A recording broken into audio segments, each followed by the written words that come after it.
The Somosierra case. June 24, 1986.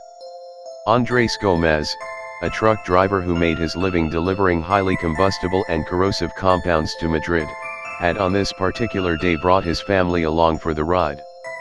His wife, Carmen Gomez, and their son, Juan Pedro Martinez Gomez had never been to Madrid before, and as his delivery was in that part of Spain, he decided to bring them along with him.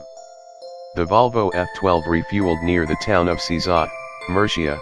Witnesses described them as a normal-looking happy family.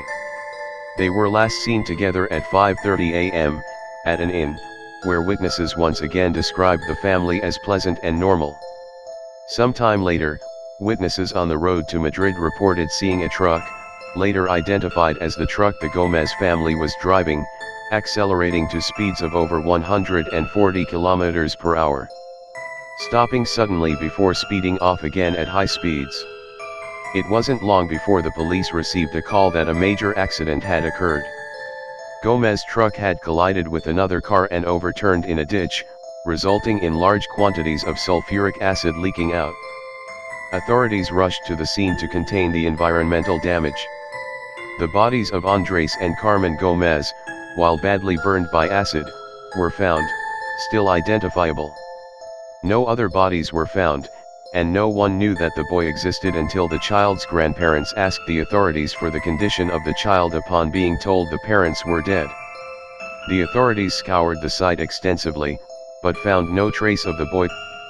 The only indication of his existence and presence on the truck was a lone shoe in the truck that was reportedly his size and style, along with a tape containing children's songs.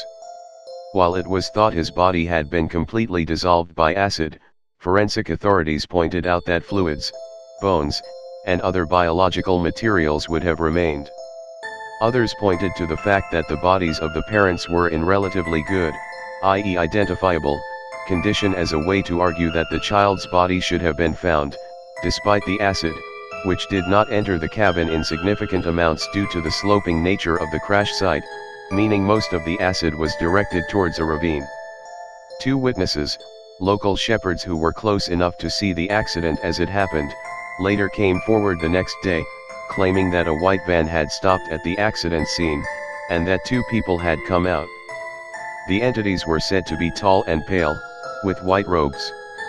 They walked over to the crashed truck and retrieved a large lump, which they took into their van before speeding off. Nonati thought the lump might have been Juan Pedro Gomez.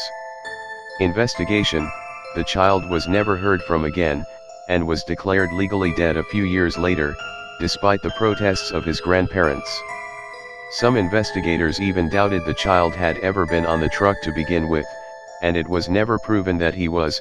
The words of the grandparents and testimonies of a few waiters, gas station attendants are the only solid indication the child was present in the vehicle. Case remains unsolved, and it is unknown what happened to Juan Pedro Gomez, referred to as the boy of Somosierra.